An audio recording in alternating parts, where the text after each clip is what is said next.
Since Michael and Sarah returned for a hometown childbirth, please leave. My mother-in-law stated in a chilly voice. Her eldest son and his wife are due in 3 days. Me leave? I asked, confused and stunned. Yes, we don't need another mother figure anymore. You've been redundant for a while now. Michael and his family will be living here, so make sure you're out by tomorrow, she continued. I knew I was never truly accepted into the family since the day I got married. Treated as a wife, never did I imagine they would tell me to leave.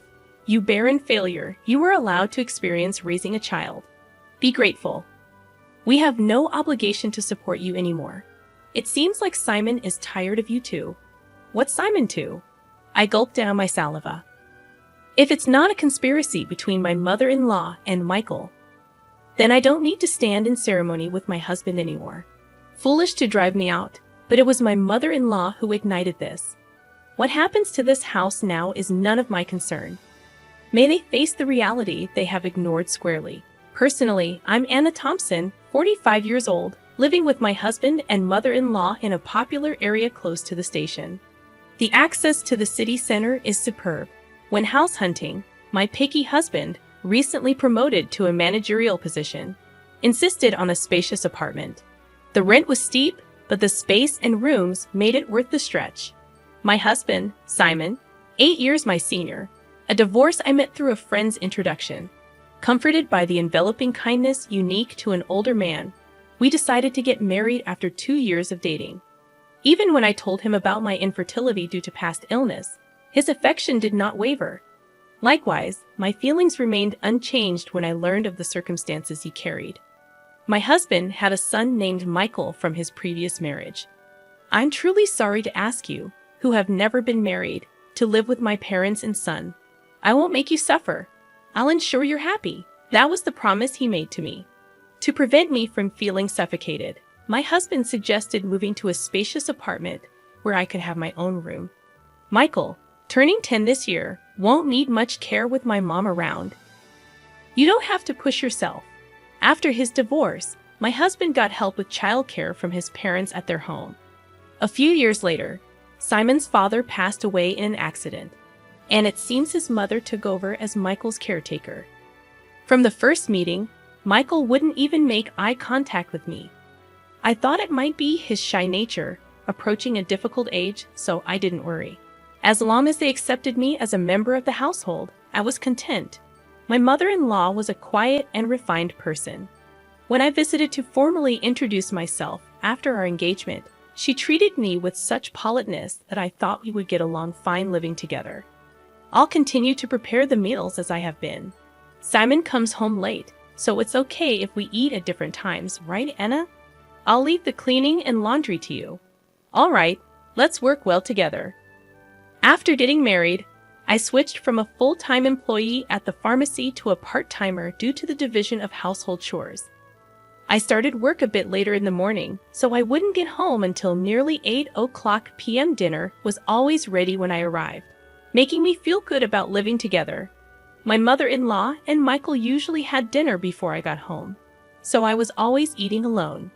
Even after getting married, I sometimes felt a sense of, is this it? But I came to accept that this was our family style. From the beginning, my mother-in-law never really liked me and didn't consider me part of the family at all. Michael, the school's activity day is before summer, right? When is it? We're all going to see you. Sometime after getting married, I tried to break the ice with Michael, who still hadn't warmed up to me. No, I mean, as Michael faltered, my mother-in-law interjected, we'll go there, just Simon and me. Anna, you don't need to worry about it. I misunderstood her words, thinking she was just being considerate. I can get the day off work. Let's all go together. You don't need that. You're Simon's wife. And mixed family has always been just Simon and me. I was quite shocked when I brought it up with my husband at night. He said, Mom's been clinging to Michael. She probably thinks you're trying to take him away. I'll talk to her eventually. I began to join as a mother at the activity day, but Michael and I rarely spent any time together outside of school events. Sometimes I could tell Michael wanted to say something, but my mother-in-law always cut in between us. I later found out that she had been bad-mouthing me to Michael. Anna said she could be happy with Simon if Michael weren't around. She's a terrible person. Dad must be deceived by her too. If a boy in his formative years hears such things, it wouldn't be strange for him to distrust me. It was a sickening story, but at that time, I hadn't imagined that my mother-in-law could do such a thing.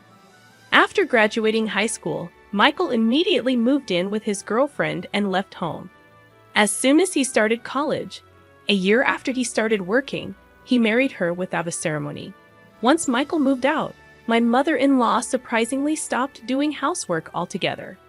Instead, it seemed that picking on me had become her sole entertainment.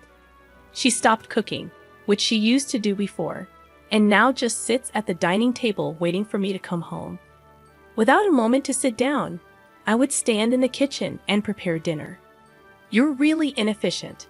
At this rate, it'll take you all night. I was never good at cooking, partly because I had always relied on my mother-in-law to prepare the meals. Whenever I did manage to cook, she would taste each dish and invariably complain, "This tastes awful. I'm sorry, I'm trying my best."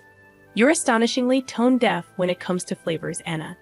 It's a good thing Michael never had to eat this. How terrible.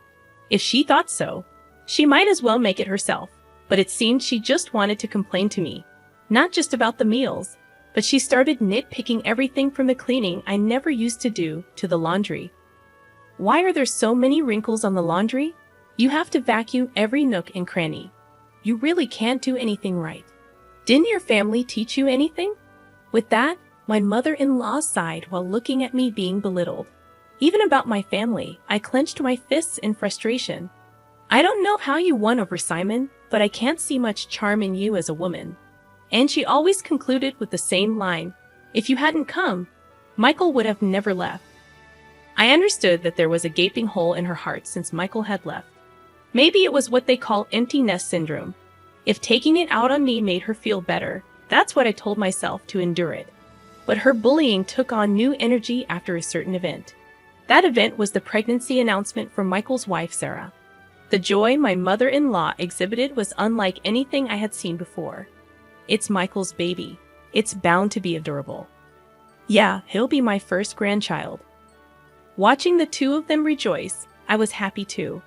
But my mother-in-law's excitement was beyond normal, probably because Michael asked her, "Grandma, can Sarah have our baby at your place?" Sarah's family home is an hour away by plane, and since they have no one else to rely on here, they turn to us for help. Of course, my mother-in-law wouldn't dream of turning down Michael's request. The phone calls from Michael started to become frequent, and her excitement went through the roof. The next day after getting the news, she started preparing enthusiastically. From cleaning out Michael's room to preparing the bedding and making a list of baby items, it was like she had great-grandchild fever. Naturally, I had to get involved too. When I returned from work, "Anna, I vacuumed Michael's room, so you need to wipe the floors and the windows and please wax them too. This weekend we're going to the department store to look at baby cribs." Cleaning and waxing at night was tough, especially after a long day at work.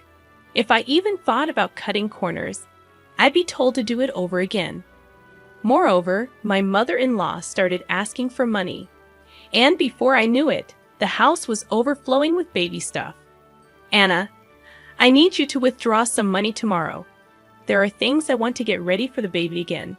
Isn't it wasteful to prepare so much when Sarah and Michael haven't even arrived? Shouldn't we wait and choose together with them?" I had wanted to meet my mother-in-law's requests, but I was troubled by the relentless spending. How can you be so cold? It's Simon's grandchild. Oh, that's right. You're not related to Michael by blood. You don't care, do you? That's not true. Please don't say that. I just thought Sarah might want to pick things out herself. Wouldn't you want to choose things for your own child? Perhaps because I was making a valid point, my mother-in-law glared at me sharply. I immediately thought I had gone too far, but it was too late. Without a word, my mother-in-law went back to her room looking upset. I did reflect on it, but I was also shocked to be spoken about in such a way regarding Michael. The next morning, my mother-in-law didn't come out of her room, perhaps still angry. Simon had a 3-day business trip starting that day, so he just called out, "I'm leaving," through her door. Please don't throw cold water on Mom's great-grandchild fever. She hasn't been the same since Michael left. You were worried too, right? I was. But if we spend all our money like this, we'll have nothing left when Michael and Sarah arrive, right? Simon's face immediately turned sour. Are you saying my earnings are too low? That's not what I'm saying at all, Simon just said, "Fine," and left with a look of dissatisfaction. Discussions about money always end up like this. Since I'm the one managing our finances, I can't help but think ahead. Of course, there's a reason for that. We've been married for 13 years. Simon has provided me with a very comfortable life. Your part-time income is for you to enjoy. Simon had always told me so. I saved everything beyond what I needed for myself. Even though it's in my name, I consider it our shared property. But then Simon's company's performance declined, and over the last 5 years, his salary has dropped to 2/3 of what it was when we first got married. While there's uncertainty whether his company will last until his retirement, he doesn't seem to consider changing jobs. For appearances in front of my mother-in-law, my husband couldn't give up his title as a department head. Now I'm the one paying the rent, and he covers the living expenses. We've kept this from my mother-in-law to save my husband's face. That day, I left work a bit early to apologize to my mother-in-law. When I got home, she was already sitting at the dining table waiting for me. I'm sorry about yesterday. I may have gone too far, I admitted, but my mother-in-law remained silent. Instead, she blindsided me with unexpected news. Michael and Sarah are returning for a hometown childbirth. Please vacate, my mother-in-law declared in a chilly tone. The eldest son and his wife were set to arrive in 3 days. Perplexed and stunned, I asked, I have to leave. She affirmed, yes, we don't need another mother figure anymore. You've been redundant for a while. Michael and his family will be living here. Make sure you're out by tomorrow. The realization hit me hard. I had never truly been accepted into the family since the day I got married. I had always been treated as an outsider. The news of Michael's return for the birth made it clear. You barren failure. My mother-in-law continued. You are allowed to experience raising a child. Be grateful. We have no obligation to support you anymore. It seems like Simon is tired of you too. Maybe he's getting along well with a new girlfriend by now. Shocked, I gulped down my saliva, contemplating the possibility of my relationship with my husband growing distant. Could this be a trap I fell into? Thinking my husband would never. I remembered that, up until a year ago, he never had overnight business trips. All right, I'll eat out tonight, I said, grabbing my bag and leaving the house to walk aimlessly. I needed to calm my severely shaken heart. Worried about my husband, I tried calling his cell phone despite my mother-in-law's words. I still wanted to talk to him, but he didn't answer, no matter how many times I rang. I dialed his office, only to learn that he had taken a couple of days off. My mother-in-law's words began to ring more true. Could he really be on a trip with another woman? Dark thoughts crowded my mind, and I found myself overwhelmed with emotion, tears streaming down my face. Staggering along, I noticed the tavern behind the station, a place we used to frequent when we first moved here. It's still here, I thought as I entered. Welcome. The tavern owner's expression clouded briefly upon seeing me. Then he nodded in recognition. Hey, long time no see. It's been about 8 years. I used to come here a lot with my husband, I said. Yes, it's been a while. I remember you, he replied. I couldn't help but smile, feeling a sense of relief. Can I get a beer and a mixed plate of grilled chicken, please? I asked. The owner, a man of few words as always, nodded. As I sipped the cold beer and savored the grilled chicken, I took out my cell phone, and the screensaver lit up with a photo of us when Michael turned 18. Looking sharp in the slim suit we had picked out together, I wished for us to be closer as a family. The beer washed down my throat, taking the day's fatigue with it. Could I really move out tomorrow? Contemplating the next steps, I searched for moving companies, finding one for the job the next day. I also looked up junk buyers and saved 2 companies in my favorites. Changing the screensaver on my phone seemed to clear my head completely. The beer and grilled chicken tasted exceptional. I decided to think about everything once I got home. Walking away from the tavern, I was called from behind. A young waitress from the tavern was running towards me. "Excuse me, are you Mrs. Thompson? I noticed the screensaver on your phone," she said. Confirming my identity, she dropped a bombshell. My husband was having an affair with one of their employees. We exchanged contact information, and she promised to keep me informed. My mother-in-law's words appeared to be true. Instead of sadness, a fierce anger welled up within me. It was time to confront this head-on. Booking an appointment with a moving company, I resolved to move out that day. If it wasn't a conspiracy, and my mother-in-law and Michael were truly involved, then I no longer needed to honor my husband. Returning home, I packed my belongings until midnight. Without hesitation, the moving company arrived on time, and I made it clear that I was leaving. As requested, they took everything I had bought, erasing every trace of my presence. My mother-in-law panicked, but I was resolute. "I'm taking everything I bought. You can start a completely new life tomorrow," I declared, suppressing a laugh. Ignoring her protests, I proceeded to have everything taken out. My mother-in-law complained loudly to the movers, but there was nothing she could do. The only items left in the house were piles of baby gear and her old dresser from before the marriage. "Well then, I bid you farewell. There should be no trace of me left, so enjoy your life with Simon, Michael, and his family," I declared, leaving her sitting there stunned. Placing the keys on the table, I exited the room. The movers held onto my things for a while, and I decided to stay with a single colleague for some time. Feeling a sense of completion, I slept soundly that night. A week later, I finally heard from my husband. I wondered if he was scheming with that other woman. While my husband was dragging his feet, I received a call from the young woman at the tavern. "Got a good shot, so I'll send it to you." In the photo, my husband was chatting up a not-so-young woman at the tavern. Maybe out of a sense of justice, the young woman must have followed them after they closed. There was also a photo attached of the two entering a hotel. Even in such times, the cheating continues, I thought, and any last bit of affection I had for my husband dissipated. I asked for the woman's name and had her address looked up. The next day, armed with all the evidence of the affair, my husband called. "Anna, where are you? Michael and his family are here too. Aren't you going to come home soon?" "No, I'm not coming back. Your mom told me to leave. I'm done here. Michael and his family are going to live with you now, right?" I knew it. Michael and his family were out of money and looking to crash at our place. I heard that after graduating from a vocational school, they'd been hopping from job to job, and now they're working part-time. "No. I want you back, Anna. I went to the pharmacy, and they said you're off for a bit. Got a place to crash." "Yeah, I'm fine.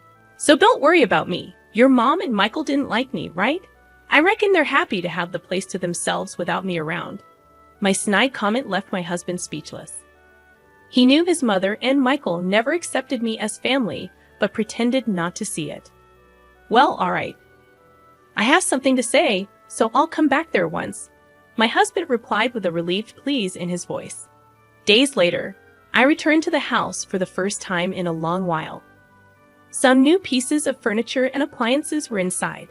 When Michael and Sarah saw me, they just nodded from their seats on the sofa without getting up. As I took a seat, my mother-in-law glared at me with a scary look on her face. The atmosphere was tense, and just as I thought to get things done and leave quickly, Michael spoke up.